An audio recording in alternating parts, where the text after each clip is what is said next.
The man at the burned out gas station adjusts his waistband once, then again. His hand never leaves the jacket pocket, and his stride has a hitch in it like one leg is suddenly shorter. He says he's just looking for a ride. His mouth speaks calm. His body screams a different sentence entirely. Movies teach you to spot a weapon by the obvious bulge or the glimpse of a grip. But a liar concealing a weapon doesn't telegraph it carelessly. He suppresses it, overmanages it, and leaks a pattern of micro adjustments that have nothing to do with the gun and everything to do with the lie the gun creates. Subscribe so you never miss this. Stay for number 3, the one sign that happens after you speak, and it's not in their words. Sign 1. The guarded gait asymmetry. Watch them walk. Not their face, not their hands, their shoulders and their stride. A person who is not carrying swings both arms naturally. The right arm forward, the left arm back. A pendulum rhythm that balances the hips and the spine. A person concealing a weapon in the waistband, a shoulder holster, or a deep jacket pocket loses that rhythm. One arm stops swinging. The elbow on the weapon side locks against the ribs. The shoulder hikes up slightly, an unconscious brace to prevent the object from shifting or printing against the fabric. The stride on that same side shortens. The leg doesn't kick out as far because the hip flexor is guarding the weight. The result is a lopsided, stiff, hitched-up gait that screams load asymmetry.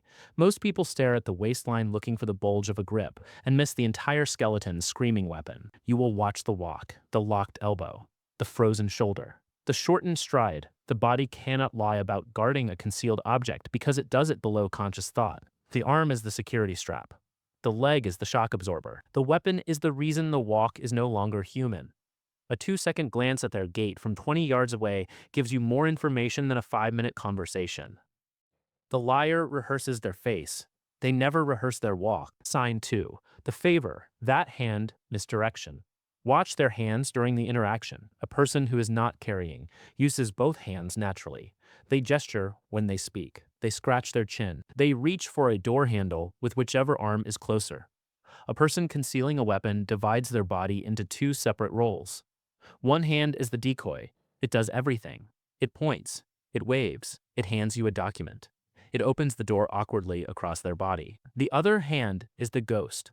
It stays buried in the pocket, cupped inside the jacket, or pressed flat against the ribs in a position that never changes.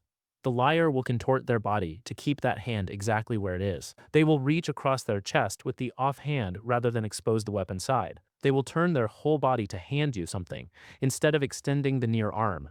Most people watch the gesturing hand and mirror it instinctively, feeling rapport. You will watch the hand that never moves. The weapon hand is not resting. It is guarding. It is performing a constant, unconscious inventory check.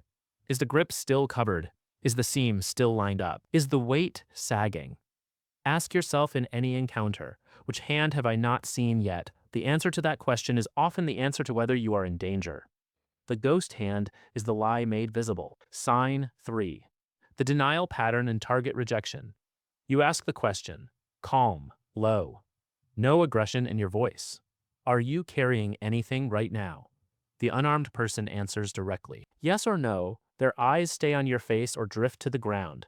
Their body relaxes slightly because the question has been asked and answered, and the tension has a resolution. The armed liar does something entirely different. Their mouth says, "No, man. I am cool. I am not looking for trouble." But their eyes flick down to your waistline, then to your pockets, then to the small of your back. They are doing a lightning-fast weapon frisk of your body with their gaze. This is not conscious. It is the survival drive overriding the lie. Their brain needs to know if you are a threat that can counter their concealed advantage. The eye flick is the leak. The microscan of your beltline and pockets lasts less than a second, but once you know to look for it, it is as obvious as a flashing sign. Most people listen to the words and feel relief at the calm tone. You will watch the eyes. Where do they go the millisecond after you ask the question? If they scan your body for weapons, the answer to your question is yes. The liar is not looking at you. They are assessing whether you can stop them. The eye flick is the confession the mouth will never give. Here is the reality that the movies will never show you. The body does not lie about carrying a weapon. It guards the gate. It freezes the ghost hand.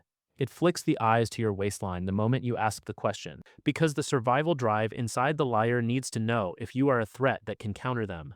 The mouth says no. The shoulder, the stride, and the microscan of your belt line say yes. Most people listen to the words and try to feel rapport. You will watch the walk, the frozen arm, and the eye flick. The three signs take less than 5 seconds to confirm. Once you see them, you do not call the liar out. You do not escalate. You create distance. You put a barrier between you. You change the geometry of the encounter so that the concealed weapon is no longer the advantage they were counting on. Survival does not reward the loud confrontation. It rewards the silent observation that gives you the first 5 seconds. The liar rehearsed the lie.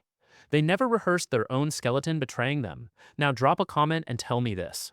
Think back to your last tense interaction with a stranger, the person at the gas station, the knock on the door, the guy in the parking lot. What was their offhand doing? Do you remember it at all?